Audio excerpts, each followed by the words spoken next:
The atmosphere was heavy with anticipation, as the mercury in the thermometer hovered at precisely 73.5 degrees Fahrenheit, the warm sunlight casting a golden glow over the landscape. The air was alive with the sweet scent of blooming wildflowers, their delicate petals swaying gently in the breeze, as the earthy aroma of freshly dug trenches wafted through the air, a stark reminder of the impending battle. The smell of gunpowder, a pungent and acrid odor, hung heavy over the battlefield, a constant reminder of the destruction that was to come. The sky above was a brilliant blue, with only a few wispy clouds scattered about, their soft, white peaks stretching out across the horizon like the tendrils of a cirrus vine.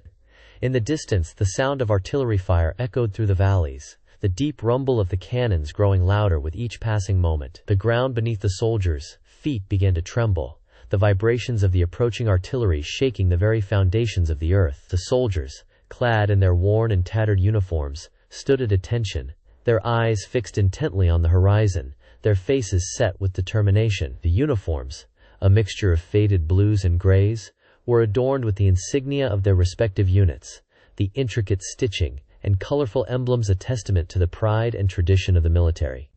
To their left, a battery of M1905 field guns, their barrels a deep, burnished bronze, stood at the ready, their crews busy preparing for the impending battle. The guns, with their distinctive wheel-mounted carriages and long, slender barrels, were a sight to behold, their very presence seeming to radiate an aura of power and authority. The M1905, with its maximum range of over 6,000 yards, was a formidable piece of artillery, capable of unleashing a hail of high-explosive shells upon the enemy. As the crews worked, the sound of clanging metal and shouted orders filled the air, the cacophony of noise a stark contrast to the silence that had preceded it.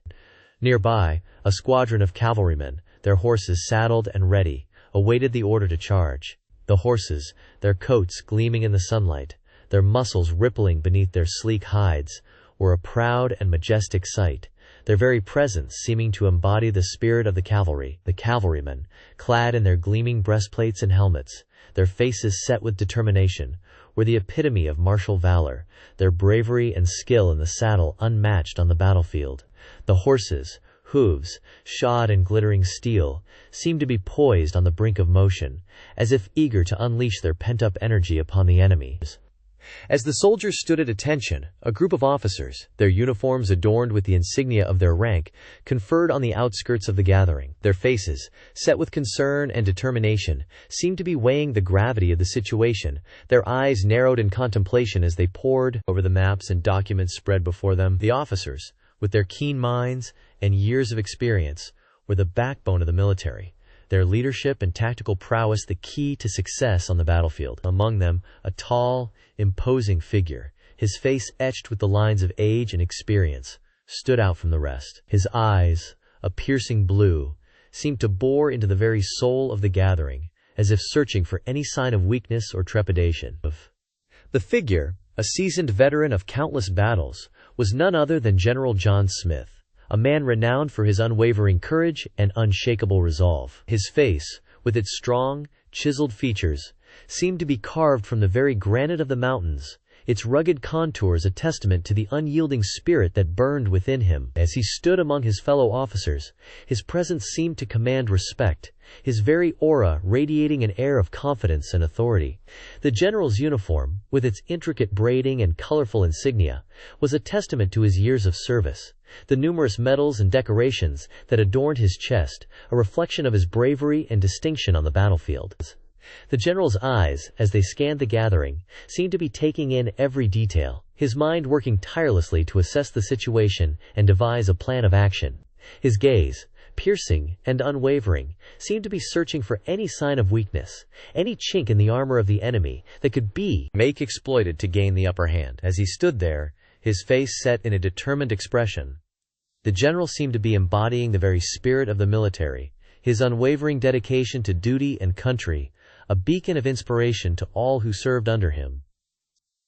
To the general's right, a group of soldiers, their rifles slung over their shoulders, stood at attention, their faces set with a mixture of excitement and trepidation. The rifles, M1903 Springfield models, with their distinctive bolt-action mechanisms and 5-shot magazines, were a testament to the ingenuity and craftsmanship of the military's arsenals. The soldiers, with their worn and faded uniforms, seemed to be a microcosm of the military as a whole, their bravery and sacrifice a reflection of the unwavering commitment to duty that defined the armed forces. As they stood there, their eyes fixed intently on the horizon, the soldiers seemed to be poised on the brink of history, their actions about to become a part of the very fabric of the nation's heritage.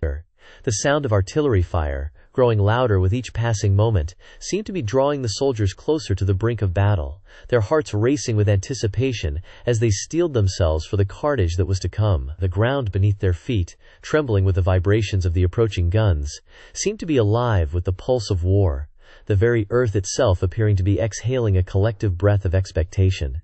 As the soldiers stood there, their faces set with determination, the air seemed to be electric with tension, the atmosphere alive with the promise of impending conflict. The smell of gunpowder, hanging heavy over the battlefield, seemed to be a constant reminder of the destruction that was to come, the acrid odor a stark contrast to the sweet scent of the wildflowers that bloomed in the distance.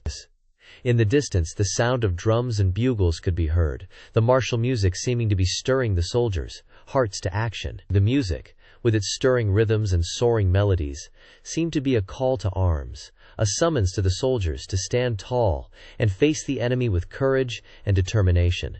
As the soldiers stood at attention, their eyes fixed intently on the horizon, the music seemed to be swelling to a crescendo, the final notes hanging in the air like a challenge, a gauntlet thrown down to the enemy to come and meet the soldiers in battle.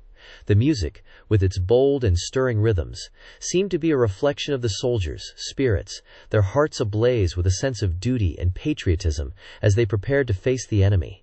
The soldiers, with their rifles and guns at the ready, seemed to be a formidable force, their bravery and training a testament to the ingenuity and craftsmanship of the military's training programs. As they stood there, their faces set with determination, the soldiers seemed to be embodying the very spirit of the military, their unwavering dedication to duty and country, a beacon of inspiration to all who served under them. The air, alive with the promise of impending conflict, seemed to be electric with tension, the atmosphere heavy with the weight of expectation, as the soldiers prepared to face the enemy.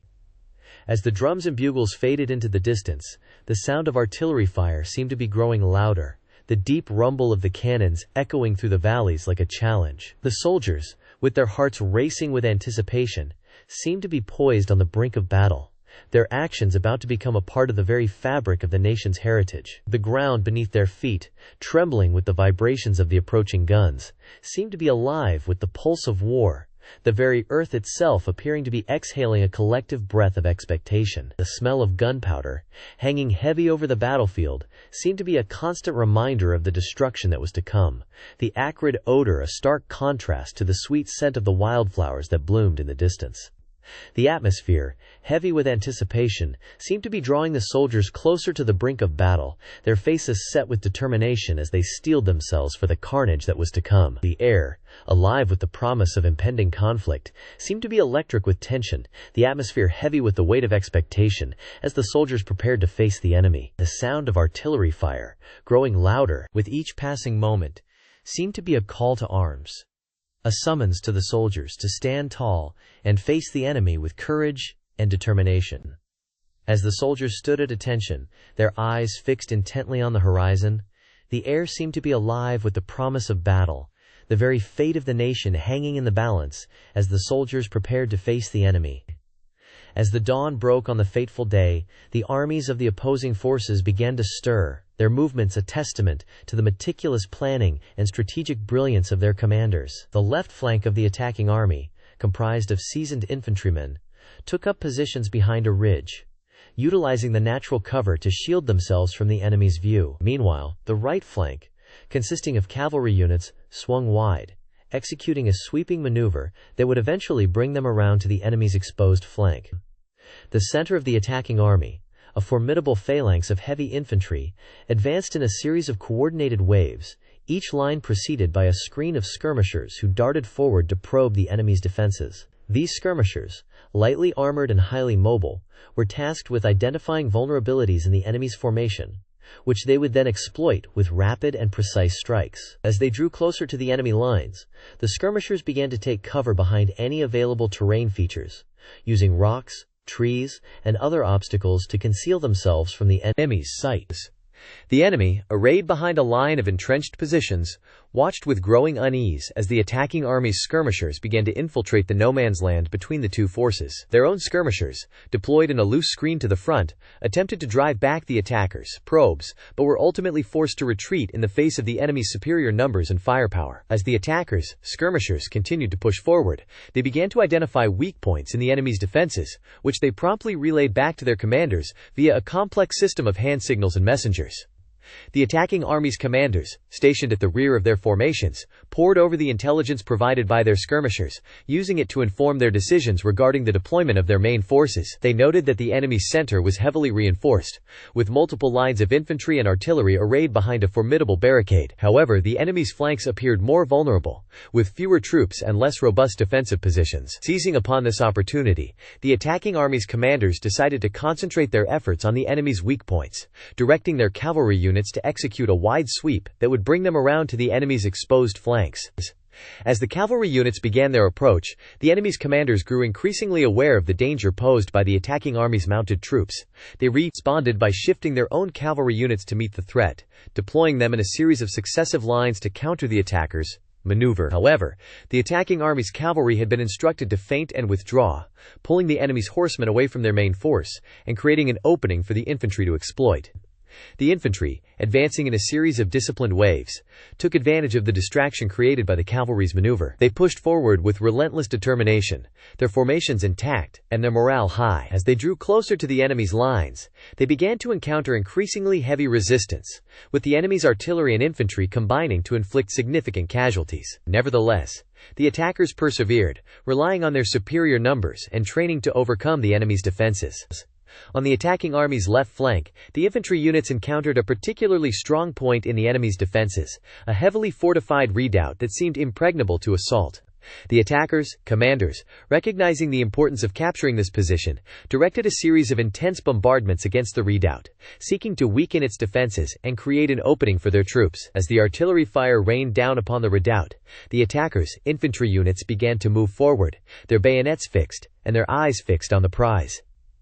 The enemy's defenders, huddled behind the redoubt's walls, awaited the attackers with a mixture of trepidation and determination. They knew that their position was crucial to the overall defense, and they were determined to hold it at all costs. As the attackers' infantry drew closer, the defenders unleashed a withering hail of gunfire, seeking to cut down the enemy and preserve their stronghold. The attackers, undaunted by the heavy fire, continued to push forward, their formations beginning to waver but their resolve remaining unbroken. As the battle raged on, the outcome hung precariously in the balance, with both sides trading blows and neither gaining a decisive advantage. The attacking army's commanders, aware of the need to break the stalemate, began to contemplate a daring maneuver, one that would require great courage and cunning, but might ultimately prove decisive. They planned to launch a surprise assault on the enemy's command center, seeking to decapitate the enemy's leadership and shatter their morale. The fate of the battle, and indeed the war itself, hung in the balance, as the two armies clashed in a frenzy of steel and fire. As the sun began to set on the battlefield, the once clear sky transformed into a deep orange hue, casting a golden glow over the chaos that had erupted. The sound of artillery fire echoed through the air, a constant reminder of the destruction that was unfolding. The ground shook beneath the feet of the soldiers as they clashed in a frenzy of steel and gunfire.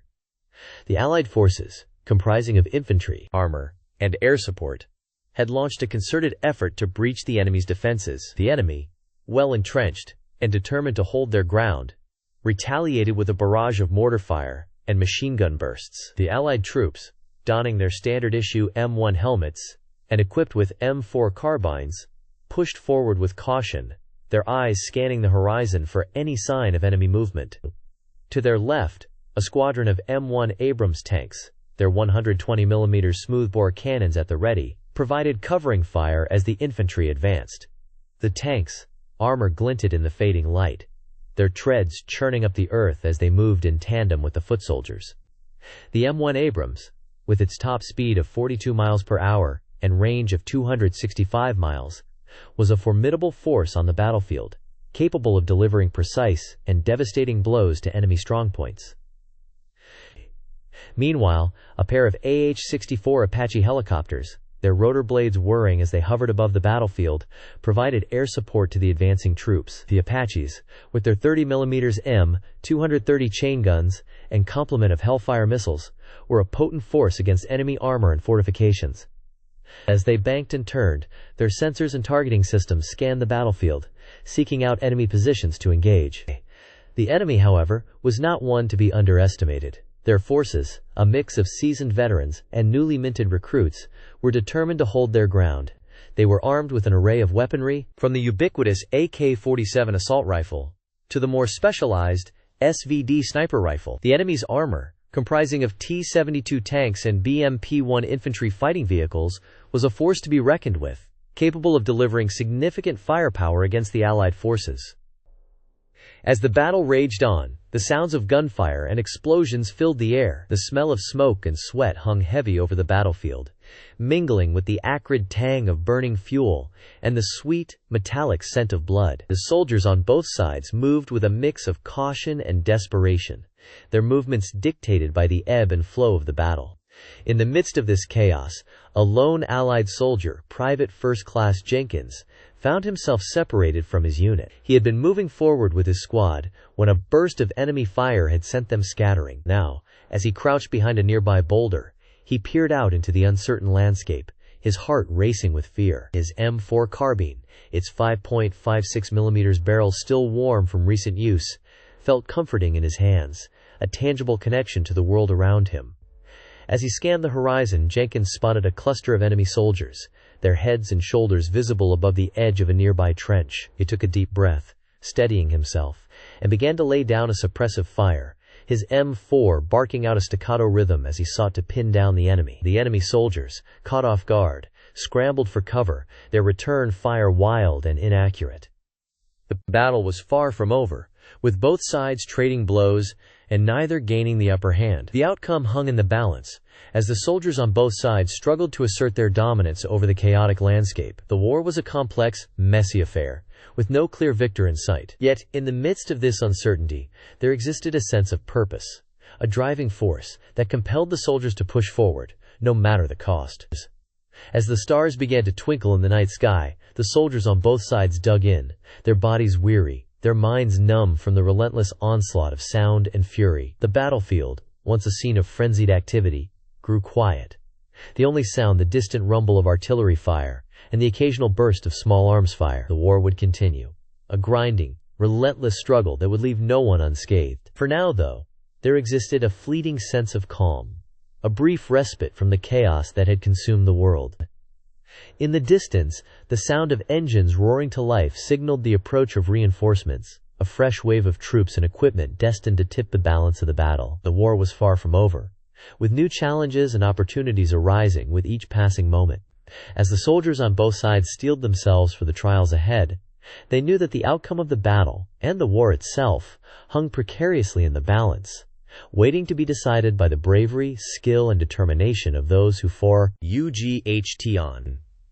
The logistical effort to supply the Allied forces was a daunting task, with thousands of tons of equipment and supplies needing to be transported to the front lines every day. The Allies' logistics chain, stretching from the factories and warehouses of the homeland to the forward operating bases and supply depots, was a complex, interconnected web of transportation networks, supply depots, and maintenance facilities.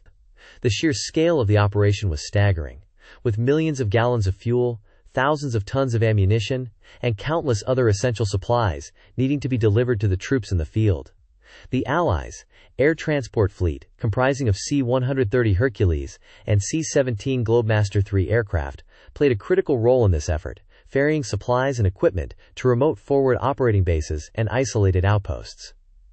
The cargo aircraft, with their massive cargo bays and robust engines, were capable of transporting vast quantities of supplies, from bullets and beans to spare parts and medical equipment. As they soared through the skies, their cargo holds filled with the necessities of war, they embodied the unglamorous yet vital work of the logistics troops who kept the war machine running.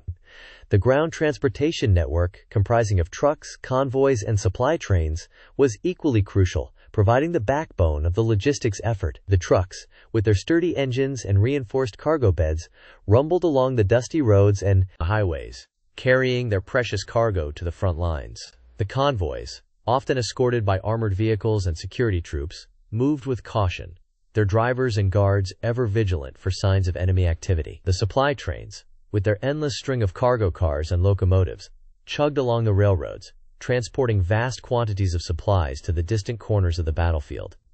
As the war continued, the Allies' logistics effort would face numerous challenges, from enemy sabotage and interdiction to the sheer scale of the operation itself. Yet despite these obstacles, the logistics troops persevered, their dedication and expertise keeping the war machine running, even in the most trying of circumstances. The war was a complex, multifaceted struggle, with countless moving parts and disparate elements. Yet, at its heart, it was a testament to human endurance, a tribute to the bravery, skill, and determination of those who fought on, no matter the cost. As the clock struck noon, the blistering sun beat down on the battle-scarred landscape, baking the earth and wilting the spirits of the weary combatants. The air was heavy with the stench of sweat, smoke, and blood, a noxious miasma that clung to every surface like a malignant entity. The once pristine fields, now trampled and torn asunder by the relentless onslaught of war, lay strewn with the detritus of conflict, shattered rifles, discarded helmets, and the limp, lifeless bodies of the fallen. In the midst of this carnage, the soldiers of both armies clashed in a frenzy of steel and fire, their screams and shouts mingling with the deafening din of artillery and the staccato rattle of machine guns. The earth shuddered beneath their feet as the cannonade intensified, a living, breathing creature that pulsed with malevolent energy. Every second was a testament to the unbridled ferocity of war, a maelstrom of chaos that consumed all in its path. To the north, a battalion of infantry, their faces set in determined grimaces, advanced upon the enemy's entrenched positions, with bayonets fixed, their movements a blur of frantic urgency. The defenders, huddled behind a labyrinthine network of trenches and sandbags, unleashed a withering hail of bullets that cut down the attackers with ruthless efficiency. The cries of the fallen echoed through the tumult, a haunting litany of anguish and despair that seemed to hang in the air like a malignant specter. As the infantry struggled to gain a foothold, a squadron of tanks, their armored hides scarred and blackened, lurched forward with a jerky, stuttering motion, their cannons blazing with a fiery fury that illuminated the darkening landscape. The ground trembled beneath their treads, a low-frequency rumble that vibrated through every molecule of air as they ground relentlessly toward the enemy's strongpoints. The defenders, undaunted by the onslaught, countered with a barrage of anti-tank projectiles that screamed through the air, their impact, a blinding flash of light, and a deafening crash that sent shockwaves through the earth. In the skies above, a dogfight raged with a ferocity that seemed almost otherworldly, a mad whirl of planes that twisted and turned in impossible arcs, their engines shrieking with a ear-piercing intensity that shattered the eardrums and rattled the brain. The air was a kaleidoscope of color and sound, a dizzying vortex of tracers and explosions that seemed to defy the laws of physics and push the very fabric of reality to its limits. Pilots, their faces contorted with a mix of fear and exhilaration, clashed in a frenzy of aerial acrobatics, their machines mere extensions of their bodies as they wrestled for control of the skies. The ground battle, meanwhile, had devolved into a primal, close-quarters melee, a frenzied tangle of bodies that writhed and twisted in a desperate struggle for dominance. Soldiers, their faces smeared with dirt and sweat, grappled with each other, their fists and feet flying in wild, uncoordinated arcs as they fought for every inch of ground. The air was thick with the stench of blood and fear, a noxious cloud that clung to every surface, as the combatants, driven by a primal urge to survive, fought on with a ferocity that seemed almost inhuman. In this maelstrom of chaos, a lone figure emerged, a young soldier with a look of wild, unhinged fury in his eyes, his rifle clutched in a white-knuckled grip as he charged forward with a reckless abandon that seemed to defy the very laws of mortality. His comrades, inspired by his example, followed close behind, their faces set in determined grimaces as they surged toward the enemy's lines with a newfound sense of purpose. The defenders, taken aback by the ferocity of the assault, stumbled backward in disarray, their positions crumbling beneath the onslaught like a house of cards in a hurricane. As the battle raged on, the chaos seemed to reach a fever pitch, a crescendo of noise and color that threatened to consume all in its path. The soldiers, driven by a primal urge to survive, fought on with a ferocity that seemed almost inhuman, their movements a blur of frantic urgency as they clashed in a frenzy of steel and fire. The earth shuddered beneath their feet, the air was heavy with the stench of blood and fear, and the very fabric of reality seemed to tremble with the intensity of the conflict. And yet, in the midst of this maelstrom, a glimmer of hope seemed to flicker, a tiny spark of light that seemed to illuminate the darkening landscape, as the soldiers, driven by a desperate urge to survive, fought on with a ferocity that seemed almost unquenchable. The once pristine landscape was now a scarred and barren expanse, littered with the remnants of war. The air reeked of smoke, sweat, and the acrid stench of death. The immediate aftermath of the battle was a scene of unimaginable chaos, as the survivors stumbled through the wreckage, searching for any semblance of hope. The cries of the wounded echoed through the desolate landscape, punctuated by the mournful sighs of the dying. The ground was slick with the blood of the fallen, and the very earth itself seemed to have been torn asunder by the relentless barrage of artillery fires. As the dust began to settle, the true extent of the devastation became horribly clear. The casualty reports began to filter in, each one a stark reminder of the human cost of the conflict. Entire units had been decimated, their soldiers cut down in their prime, leaving behind only memories and the aching despair of their loved ones. The medics worked tirelessly, tending to the wounded, and fighting to save as many lives as possible. But their efforts were often in vain. The sheer scale of the carnage was overwhelming, and the medical teams were quickly stretched to the breaking point.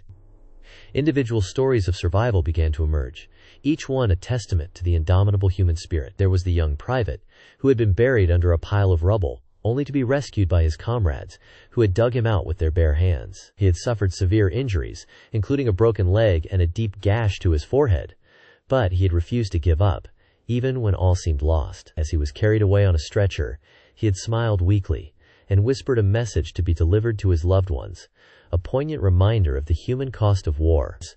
Another story that emerged was that of a veteran sergeant who had single-handedly held off an enemy platoon, despite being severely outgunned and outnumbered. He had fought with a fierce determination, using every trick in the book to keep his attackers at bay, until reinforcements had finally arrived to relieve him. Though he had been shot multiple times and was bleeding profusely, he had refused to yield, even when his vision began to blur and his strength began to fail. His bravery had inspired his comrades, and his selfless sacrifice would never be forgotten. As the sun began to set on the ravaged landscape, the survivors huddled together, shell-shocked and traumatized. They had seen the very worst of humanity, and had been forever changed by the experience. Many would never be the same again, haunted by the memories of what they had witnessed, and the loved ones they had lost. The war had left an indelible mark on their souls, a reminder of the horrors that humanity was capable of inflicting upon itself. The silence that followed the battle was oppressive, punctuated only by the distant rumble of thunder and the occasional cry of a wounded animal. The stillness was a stark contrast to the cacophony of war, which had raged across the landscape just hours before. The survivors moved quietly, their footsteps echoing through the stillness, as they began the grim task of burying the dead and tending to the wounded. As night began to fall, the stars twinkled like ice chips in the dark sky, a celestial reminder of the beauty and wonder that still existed in a world torn apart by conflict. The survivors gazed up at the stars, their faces etched with a mixture of sadness and awe, as they struggled to come to terms with the enormity of what they had experienced. They knew that they would never forget the lessons of war, and that they would carry the scars of the conflict with them for the rest of their lives.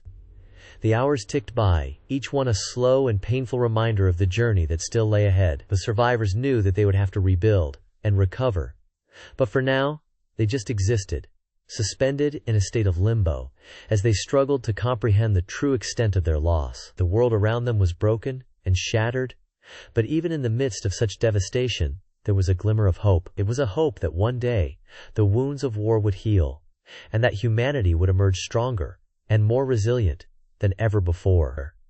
As the night wore on, the survivors huddled together, sharing what little food and water they had, and trying to find comfort in each other's company. They knew that they would have to face the dawn and all its uncertainties, but for now, they just existed, suspended in a state of suspended animation, as they struggled to come to terms with the enormity of their experience. The war had changed them forever, but it had also given them a newfound appreciation for life and a deeper understanding of the human condition. The darkness was almost palpable, a physical presence that pressed down upon them, making it hard to breathe. But even in the midst of such darkness, there were moments of tenderness and compassion. A soldier, who had lost his best friend just hours before, was comforted by a comrade who had also lost someone dear. They sat together, in silence, watching the stars, and trying to make sense of the senseless. It was a moment of raw humanity, a reminder that even in the darkest of times, there was always hope, and always a way forward. As the first light of dawn began to creep over the horizon, the survivors stirred, their eyes red-rimmed, and their faces etched with exhaustion. They knew that they would have to face the day, and all its challenges. But for now, they just lay there, watching the sun rise, and trying to find the strength to carry on.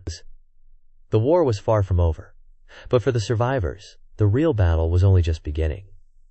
They would have to rebuild and recover, and find a way to heal the wounds of conflict. It would be a long and difficult journey, but they were ready, for they knew that they had each other, and that together, they could overcome even the darkest of times. As we conclude our exploration of the profound effects of war on the global landscape, it becomes increasingly evident that the long-term geopolitical impact is a multifaceted and far-reaching phenomenon. The aftermath of conflict often sets in motion a chain reaction, precipitating a ripple effect that resonates throughout the international community. The consequences of war can be seen in the redrawing of national borders, the rise and fall of empires, and the evolution of global power dynamics. One of the most significant long-term effects of war is the creation of new global alliances and the rearrangement of existing ones. The aftermath of World War II, for instance, saw the emergence of the United States and the Soviet Union as superpowers, while the dissolution of the British Empire led to the formation of the Commonwealth of Nations. This realignment of global alliances has had a lasting impact on international relations, influencing the course of modern history and shaping the world as we know it today. Furthermore, the legacy of war can be seen in the establishment of international institutions and treaties designed to prevent future conflicts and promote global cooperation. The founding of the United Nations in 1945, for example, marked a significant turning point in the pursuit of collective security and diplomacy. The Geneva Conventions, which established the rules for the conduct of war and the treatment of prisoners, have become a cornerstone of international humanitarian law. These institutions and treaties have played a crucial role in shaping the global governance landscape, providing a framework for nations to engage in diplomatic efforts and resolve conflicts through peaceful means. The economic consequences of war are also far-reaching and profound. The destruction of infrastructure, the loss of human capital, and the disruption of trade can have a devastating impact on a nation's economy. The cost of rebuilding and recovery can be staggering, and the legacy of war can be seen in the long-term economic trajectories of nations. The reconstruction of Japan and Germany after World War II, for instance, was a remarkable success story, with both nations emerging as major economic powers in the decades that followed. In contrast, the economic legacy of war in countries such as Vietnam and Afghanistan has been far more complex, with both nations struggling to recover from the devastation of conflict. In addition to the geopolitical and economic consequences, war also has a profound impact on the social and cultural fabric of societies. The trauma of war can have a lasting impact on individuals and communities, shaping their perceptions of the world and influencing their relationships with others. The displacement of people, the destruction of cultural heritage, and the disruption of social norms can all contribute to a sense of dislocation and disorientation. The legacy of war can be seen in the ongoing struggles of refugees and migrants, who often face significant challenges in rebuilding their lives and integrating into new societies. As we reflect on the long-term geopolitical impact of war, it becomes clear that the consequences of conflict are far more complex and multifaceted than we often acknowledge. War is not simply a matter of victory or defeat, rather a catalyst for profound changes in the global landscape. The legacy of war can be seen in the rearrangement of international alliances, the establishment of global institutions, the realignment of economic power dynamics, and the reshaping of social and cultural norms. Ultimately, the study of war and its legacy serves as a reminder of the profound importance of diplomacy, cooperation, and dialogue in preventing conflict and promoting peace. As we move forward in an increasingly complex and interconnected world, it is essential that we prioritize the pursuit of peaceful resolution to conflicts, recognizing that the consequences of war can have far-reaching and devastating effects on individuals, communities, and nations. As the great Greek philosopher Heraclitus once said, "War is the father of all and the king of all, and some he has made gods and some men, some bond and some free." These words remind us that war is a fundamental aspect of the human experience, shaping our world and our understanding of ourselves in profound ways. Yet, even as we acknowledge the profound impact of war, we must also recognize the importance of striving for peace, of seeking to understand and to resolve conflicts through dialogue and cooperation. As we conclude this exploration of the legacy of war, I invite you to subscribe to our channel, where we will continue to examine the complex and multifaceted nature of conflict and its impact on the world. By engaging with these issues and exploring the rich and varied history of war, we can gain a deeper understanding of the world and our place within it. And perhaps, through this understanding, we can work towards creating a more just and peaceful world, where the legacy of war serves as a reminder of the importance of cooperation, diplomacy, and the pursuit of peace. Thank you for joining me on this journey, and I look forward to exploring the complexities of war and its legacy with you in the future.